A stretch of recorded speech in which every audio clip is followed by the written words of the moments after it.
Hello everyone, Silent here and welcome back to another Bug Rock of the Week episode. Today we're going to be taking a look at 7 different smaller bugs that affect the technical gameplay style on the Bedrock edition of Minecraft. These are pretty small bugs and issues, but they do have big impacts in their areas of the game. These things impact things such as mob grinders and mob farms, experience sources, and in general just like all redstone contraptions. If all of these things were to be fixed, we would actually be able to make a lot of different interesting and cool farms and redstone contraptions too, so that would be pretty awesome. I have showed a couple of these bugs before in previous Bug Rock episodes, however, they are still issues and they still need to be addressed, so I'll be showing them here today as well. But without further ado, let's hop into the episode. So the first issue is rather straightforward, and this has to do with furnaces losing all of their stored experience. So if you're not aware, furnaces will store the experience from every single item they've ever smelted, even if it's taken out via hoppers, until you actually pull an item out of their little interface right there. So basically what this bug does is it just deletes that experience that it's stored, and it's pretty devastating because these things can store infinite experience, so it's basically an experience battery. What we're going to do is we're going to go ahead and smelt down 9 stacks of kelp using a normal furnace, we're going to smelt down 9 stacks of iron ore using a blast furnace, and 9 stacks of mutton using a smoker, and then we're going to make a couple copies of this world, doing various tests on each copy to see what exactly causes these things to lose all of that experience.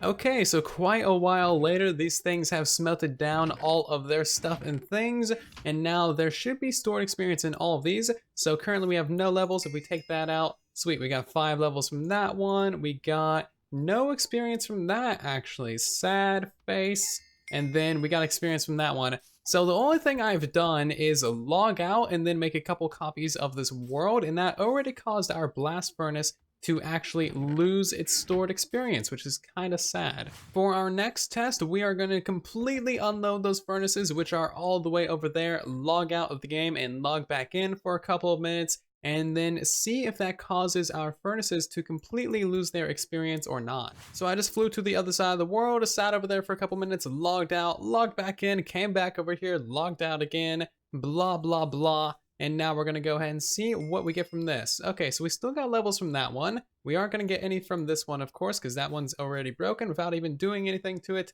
And then that one still works. Okay, so it appears at least in single player, you can go far distances and unload these things for a while. I know on realms, this can break it. However, I feel like that might be tied to the super low render distance of realms. Maybe if you go like thousands and thousands of blocks away in single player, that'll break it. So I did a whole bunch of other testing, like going to the end dimension and going to the nether and stuff like that. However, I couldn't get these things to actually lose their experience. The only one that ever lost its experience in single player was the blast furnace, so be aware of that. No matter what you're playing on, blast furnaces aren't reliable for storing your experience. However, I do know that the smoker, blast furnace, and furnace can all lose their stored experience whenever a realm resets, if you leave the area on a realm, or if you upgrade your version. So like going from 1.11.3 to 1.11.4 wiped out all of Slack Lizard's actual stored experience, which is kind of a big deal. So be aware of this bug if you are playing on realms, and again, definitely in single player too. So our next little bug actually has to do with Snowgolems not attacking mobs or aggroing at them or really caring in the slightest that they exist. So we can summon in a Snowgolem right here on this block, and then he's gonna face this direction. Maybe, it doesn't really matter. Let's get ourselves a zombie over here. We just have ourselves a teleport right here, just to keep him in place. And as you can see, this snow golem does not care in the slightest that he even exists. Now, you might not be fully aware of why this would matter, but snow golems actually attack Enderman and other such mobs, and that would allow us to build a very simple and very cheap Enderman farm using snow golems. This also just allows for a lot of other cool contraptions using snow golems, detecting their snowballs, doing whatever with them. Now, there is technically one way to fix this. So if we just allow him to actually pathfind to the guy, then he will finally start shooting at him eventually. We may need to get a new guy. Nope, there he goes. Well, that didn't last very long.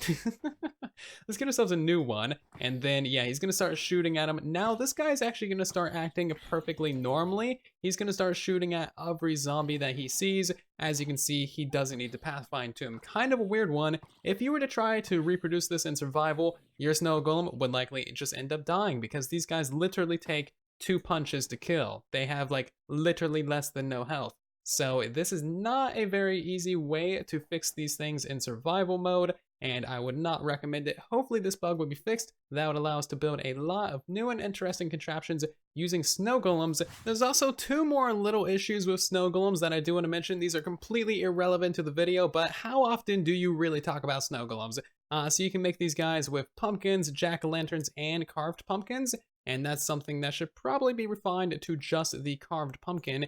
And then as I was doing testing for this video, I also found a way to like redirect the snow golem, actual snowball as it's trying to fire at a mob, which is fairly interesting. I feel like that could be used for some pretty cool little mini games or mechanics or just something like that. If you got ideas for this little usage and little bit of a bug, then maybe leave a comment down below. Moving on to an actual redstone based bug.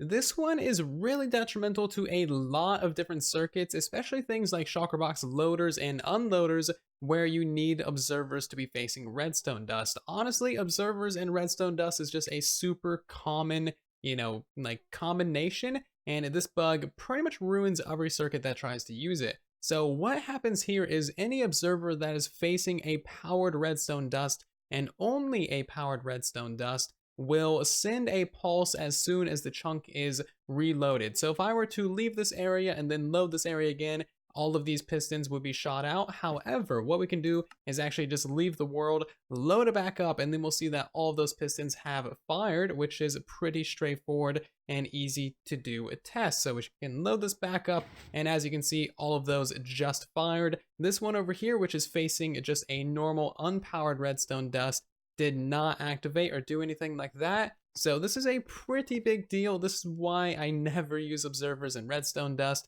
At the very least, it causes a lot more extra lag from all that firing. At the very worst, it will completely break your redstone contraptions. So this is one that I have technically covered before. However, it's still a really big deal and affects a lot of different mob farms. And this has to do with mobs landing on or spawning on magma blocks and then not taking any damage at all from those magma blocks until they decide to move again, which is actually fairly rare because mobs don't move when they're in this situation. So it's kind of a weird one and really affects pretty much every killing chamber ever that would use magma blocks. So really big deal, affects Enderman farms, general hostile mob farms, raid farms, basically anything that would use magma blocks to kill your mobs. We are on the Truly Bedrock server for this next issue because I have only ever seen this one happen on Realms, but basically what happens here is you have a little bit of a situation where you unload a certain area of the world, and then when you reload it, the Redstone Torches and Redstone Dust kind of start acting up. As you can see, this Redstone Torch is powering that dust, powering all these repeaters, which then in turn power this line, and that should unpower that torch. So technically, it should look like this system right here, but that's off, and all of that is off. But as you can see, this is completely broken. This is now powering all of the redstone circuitry above there, and it's not very helpful or great. So not only can we not use observers with redstone dust, we also can't use redstone torches with it, because it just pretty much gets completely broken every time you reload the area. The only way to actually fix this would be to actually update the thing, so we can break this dust and we can place it back down, and then you can see the default actual normal operating state of this system. So this next one is actually really small, and it might be very, very difficult for you to notice it. However, trapdoors actually have a very slightly off-centered collision box. So what that means is that we can actually like hop up on this ledge right here, and we can make ourselves like a super sneaky, staircase out of this. It's very convenient for hidden staircases on your wall, or maybe for parkour maps. And we can also go underneath of this block right here and try and jump up. And as you can see, we're gonna hit our head on that little upper block right there. If we remove that quartz block, then we can jump up normally, as you can see. So the collision box of the trapdoor is actually just a little bit smaller than it should be, even when it's in this kind of orientation. We can flip all of these up, and as you can see, that's not going to change it either. We can still hop up on all of these blocks, and this goes for the iron trapdoors too. As you can see, we can land on that block right there. Now, this does affect mob farms because trapdoors are, of course, very convenient for, you know, moving mobs around. They think it's a full block, and then when they walk on it, they fall down. Very convenient. But with this bug, you're bound to see some mobs get caught up somewhere in your various different systems. And I think that this one actually ties in to the next bug that we're going to look at in this video as well. So our final bug for today is, of course, the legendary issue of things not being able to properly spawn underneath trapdoors.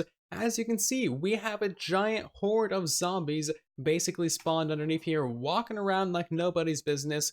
Only spiders and creepers should be able to spawn in this kind of situation, but instead we have creepers, spiders, zombies, and witches, and this has been around on Bedrock Edition literally since Bedrock Edition was created.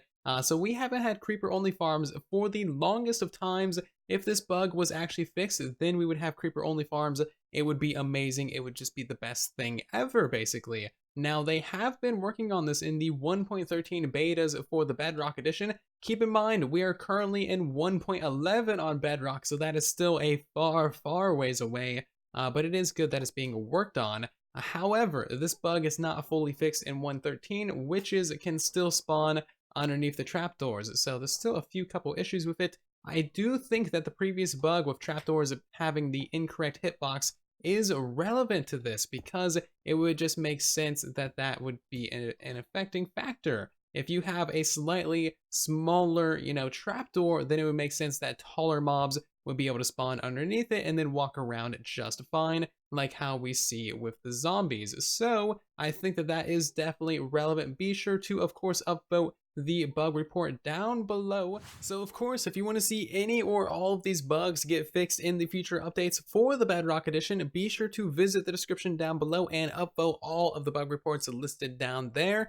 If you have experience with any of these bugs, then of course be sure to leave a comment on the bug report with what platform you're playing on and in what update you saw this bug in. If you have, of course, seen these bugs, thank you, of course, very much for all the support on the bug reports. It really does help get these things fixed in future updates, so thank you all very much for that. If you did enjoy this episode, however, be sure to leave a like. It helps out the video and the channel significantly. If you're new here and you want to see more episodes in the future, be sure to subscribe. There are one of these every single week, and I will see you all down in the comment section and in the next one. Thank you again for watching, and then there was silence.